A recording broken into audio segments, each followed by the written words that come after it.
हाय। ये जो भी केस हुआ है केतन एंड सिया का, केतन सिया एंड चेतन, मैं इनके बारे में यही सोच रही थी कि किस तरीके के ये माइंडसेट है कि एक ऐसे परिवार में इनका जन्म होता है जहां पर मनी को लेकर के तो स्ट्रगल नाम की कोई चीज नहीं है।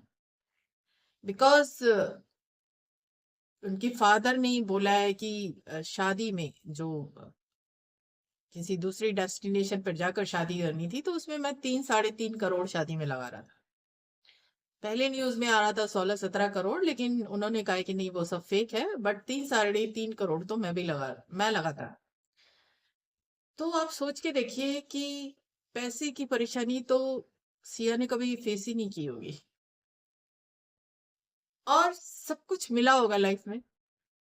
क्योंकि हम जैसे मिडिल क्लास फैमिली के लोग, जैसे मैं आज अपना बिजनेस क्रिएट करना चाहती हूँ, पर मुझे मालूम है कि पहले मुझे जॉब करनी होगी और फिर उसके बाद मैं बिजनेस में इन्वेस्ट करूंगी। और जॉब से बिजनेस में इन्वेस्ट करने का मतलब ये होता है कि अगर बिजनेस नहीं चला तो जो आपने अर्न किया वो भी गया। मतलब सेविंग्स नाम की फिर आपके पास कोई चीज नहीं है। मतलब हमारे जैसे मिडिल क्लास फैमिली के लोग तो बिल्कुल सोच नहीं सकते हैं कि हम अपनी जिंदगी में कुछ एक नई एक्टिविटी ही कर लें। अगर बिजनेस ना भी हो तो एक नई एक्टिविटी कर लें। मतलब जिंदगी ना गिन गिन के चलती है हमारी। और इन लोगों की जिंदगी जिसमें, क्योंकि मनी जो है ना आज की डेट में बहुत इंपॉर्टेंट पार्ट ऑफ लाइफ है। और अगर आप इंटरनेट पे लोगों को सुने तो सबके सब यही कहेंगे कि मनी है तो सब कुछ है, अगर आपके पास मनी नहीं है तो लोग आपको पूछेंगे भी नहीं। लोग बता देंगे कि हम नहीं जानते आप कौन हो। तो ये बिल्कुल सत्य है, मैं भी मानती हूँ इस बात को। लेकिन इनके जैसे लोगों को जिंदगी का वो आधा स्ट्रगल तो है ही नहीं। और उसके बावजूद ये लोग परिवार में रहते हैं, जॉइंट फैमिली में रहते हैं, एंड प्लस सोसाइटी के बीच में रहते हैं। बिल्कुल एक नॉर्मल लाइफ जी रहे होते हैं, उसके बावजूद इनके दिमाग में हत्या जैसा विचार आ जाता है। और हत्या करने से तो बेटर यही है, क्योंकि जितने भी न्यूज चैनल्स पे ये सब चीजें चल रही है वो भी यही बोलते हैं कि इससे तो बेटर होता कि अगर पेरेंट्स नहीं भी मान रहे हैं तो भाग की शादी कर लो। आज एक टाइम था, आज से 25 30 साल पहले का एक टाइम था जब एक लड़की घर से भाग के शादी करती थी तो सोसाइटी उसको पूरी तरीके से विड्रॉल कर देती। पेरेंट्स भी, सोसाइटी भी, बहुत कुछ फेस करना पड़ता था। आज के टाइम पे वो सब चीज नहीं है। अगर बच्चों ने जाकर के अलग शादी कर भी ली तो ना पेरेंट्स कुछ कर पाते हैं और सोसाइटी को भी कोई फर्क नहीं पड़ता कि तुमने क्या किया है। लेकिन इस चीज का डर, इस चीज का खौफ उसके अंदर है कि अगर मैंने भाग की शादी की तो मेरे पेरेंट्स को बदनामी का सामना करना पड़ेगा। तो बेटर है कि हत्या कर दो। जबकि 80 90% केसेस ऐसे केसेस होते हैं जहां पे अगर पुलिस, एक होता है ना पुलिस भी नहीं सुन रही है, नहीं करना चाहती है तो बात अलग है। बट 80 90% केसेस में पता चल जाता है कि ये हत्या का मामला है या कैसा मामला है। आदमी पकड़ा जाता है 80 90% केसेस में। तब खुद की जिंदगी जो आपने इतने ऐशो आराम से जी, वो अब जेल के अंदर जाएगी। आपका कोई फ्यूचर नहीं रहेगा। भाग के अगर आप शादी कर लो तो फिर भी ये सोसाइटी आपको अपना लेती है, लेकिन जेल से जब सजा काट करके आप आओगे तो आपके पास कुछ नहीं बचेगा। कुछ करने को नहीं बचेगा। आपको सोसाइटी उस वे में आज भी एक्सेप्ट नहीं करती है। क्यों? क्योंकि आपने बिल्कुल एक मासूम इंसान की हत्या की। अगर आप उसे बता देते कि मैं आपको पसंद नहीं करती हूँ, मैं आपसे शादी नहीं करना चाहती हूँ, तो वो शायद खुद ही पीछे हट जाता। क्योंकि उसकी भी अरेंज मैरिज थी, वो अफेयर में नहीं था, अट्रैक्शन में नहीं था, तो वो खुद ही पीछे हट जाता। ऐसे में आप हत्या जैसे करने के बारे में सोच पाते हो तो किस तरीके का माइंडसेट होगा ये सोच के देखो। वैसे मैं बता देती हूँ कि ये सोसाइटी में ना एक वर्ड बहुत चलता है, उसे बोलते हैं प्रैक्टिकल। हर बंदा प्रिटेंड करता है कि मैं बहुत प्रैक्टिकल हूँ, मैं सारी चीजें प्रैक्टिकलिटी से करता हूँ, लेकिन मेरा ना उन सारे लोगों से ये सवाल है, वो जो अपनी पर्सनालिटी का एक बड़ा ही मेन प्रोमिनेंट फीचर सबको बताने में लगे रहते हैं, प्रैक्टिकल प्रैक्टिकल प्रैक्टिकल। तो मैं उन सब लोगों को एक बात जरूर बोलूंगी कि किस तरीके से आप सोचते हैं कि ये जो प्रैक्टिकल स्टेट ऑफ माइंड के साथ आप काम कर रहे हैं, ये एक बेस्ट स्टेट है। क्यों?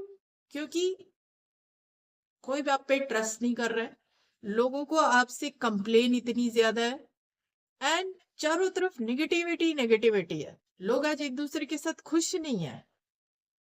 तो जब लोग एक दूसरे के साथ खुश नहीं है और इतनी प्रैक्टिकलिटी जैसी स्टेट को लेकर के आप जिंदगी जी रहे हैं, तो आप खुद ही सोच के देखिए आप क्या करने में लगे पड़े हैं। आप इस सोसाइटी में एक ऐसा दायरा बना रहे हैं जिसमें ना आप सिर्फ ये सोचते हैं कि बस मेरा काम निकल जाए। और जब इस स्टेट ऑफ माइंड के साथ आप जिंदगी जीते हैं ना, तो कोई रिलेशनशिप वगैरह नहीं होता जब तक वो समय चल रहा है ना। मतलब समझ लीजिए कि समय की मेहरबानी आपके ऊपर है तो आपकी जिंदगी चल रही है, अदरवाइज कुछ नहीं चल रहा है। ये है, and nothing more than that.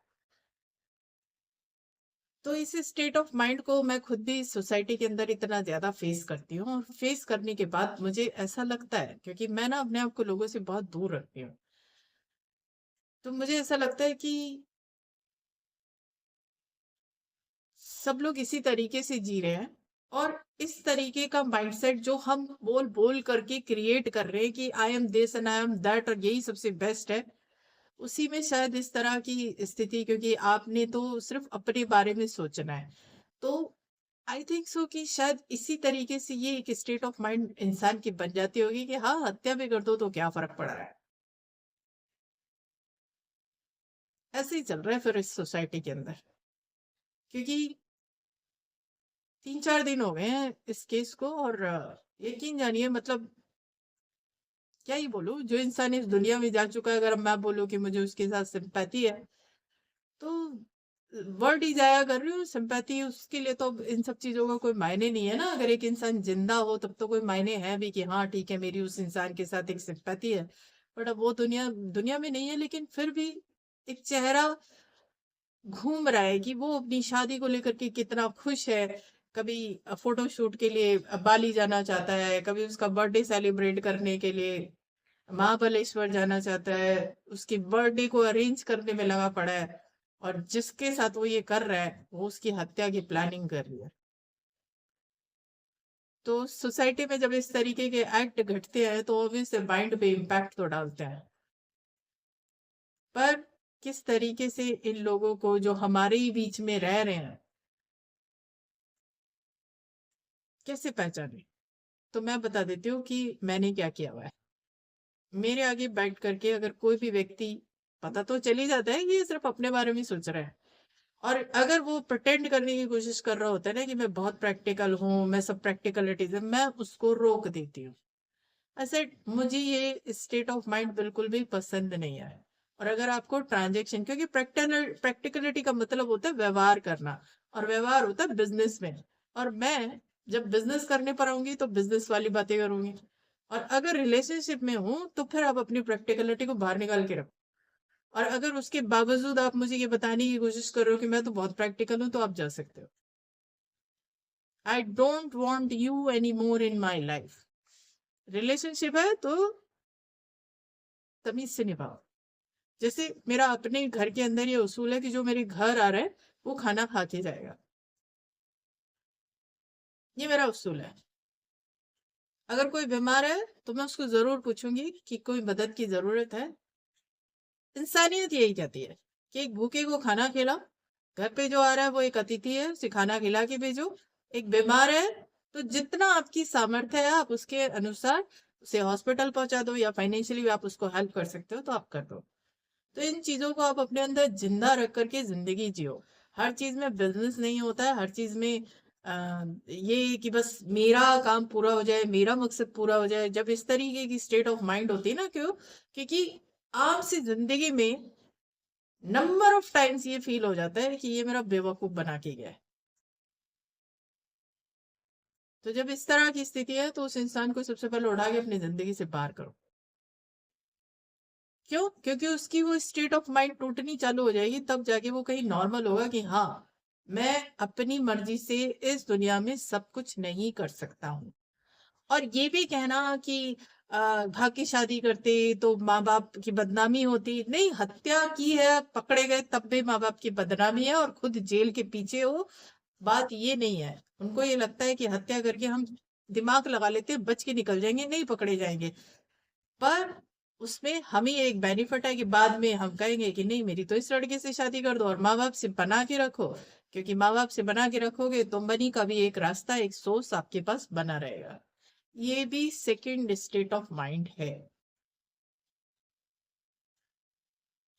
क्योंकि जो सिया है उसके फादर आईसीयू में चले गए इस घटना के बाद। तो माँ बाप की बदनामी ही नहीं, आपने एक बार नहीं सोचा कि हो सकता है अभी तो आईसीयू में गए, हार्ट अटैक ही हो जाता, दुनिया से ही चले जाते। ये सब नहीं आता दिमाग में क्या? ये भी एक वजह हो सकती है, बट उसके दिमाग में ऐसी चीजें आई ही नहीं। और जो वीडियो दिखाई दी उसमें तो वो इतनी काम एंड कूल है, मतलब जो एक वीडियो आया है अभी रिसेंटली, जिसमें ये दिखाया गया है कि हत्या से कुछ घंटे पहले वो चेतन के साथ एक कैफे में बैठ करके उसी जहां पर ये हत्या हुई है उसी जगह पर उस वीडियो में वो देख रही है, उसको बता रही है कि कहाँ पे क्या जगह है। मतलब प्रटेंड किया जा रहा है ऐसा कि, पर ये सच है कि उस कैफे में बैठ के वो उसी जगह की वीडियो देख रहे हैं। क्या ही माइंड सेट है, सोच के देखिए। और थोड़ा अवेयर रहिए इस सोसाइटी के प्रति। मतलब हर वक्त अपने दिमाग को ये मत समझाइए मुझे सब पता है, मैं बहुत प्रैक्टिकल हूँ, मैं तो ये कर सकता हूँ, मैं वो कर सकता हूँ। नहीं, आप एक थॉट अपने अंदर ये भी जनरेट कीजिए कि इस सोसाइटी, ह्यूमैनिटी, परिवार के प्रति भी मेरी एक रिस्पॉन्सिबिलिटी है, जिसमें एक ह्यूमन एजेंस होना बहुत जरूरी है। क्योंकि वो तो यहाँ पे मिसिंग है। और कितना भी बोलती रहे कि माँ बाप की बदनामी, माँ बाप की बदनामी, हत्या जैसा शब्द। माँ बाप ने जिंदगी में भी कभी नहीं सोचा होगा कि हम हत्या कर सकते हैं या हमारे बच्चे हत्या कर सकते हैं। वो तो यही बोलेंगे कि इससे तो बेटर होता कि भाग के तू शादी कर लेती।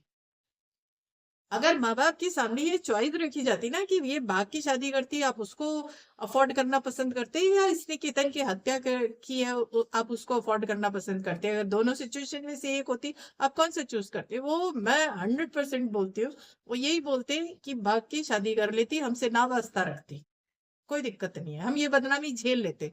पर ये जो उसकी हत्या की है, क्यों? क्योंकि एक लड़की की जब माँ बाप शादी करते हैं ना, तो समझ लीजिए कि जो दूसरे का बेटा होता है ना, वो उसे अपना रहे होते हैं, उसे उससे भी प्यार हो जाता है।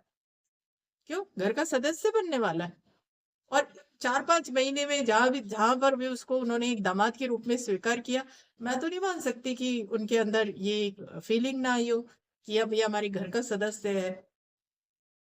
तो सोच के देखिए फिर कि क्या है सोसाइटी की में आज माइंड सेट। और ये जेंजी वेंजी कहना छोड़ दीजिए, ये सब सदियों से चले आ रही चीजें हैं। मैं फिर बोलूंगी कि बहुत छोटी उम्र में लड़कियों को दहेज के लिए जला के मार दिया गया, बहुत न्यूज पढ़ी है मैंने। तो बस यही है कि अब पहले लड़कियों को मारा जाता था, अब लड़कियां लड़कों को मार रही हैं। स्थिति वही की वही बनी है, कुछ बदलाव नहीं है। तो अभी के लिए बस इतना ही। Thank you so much.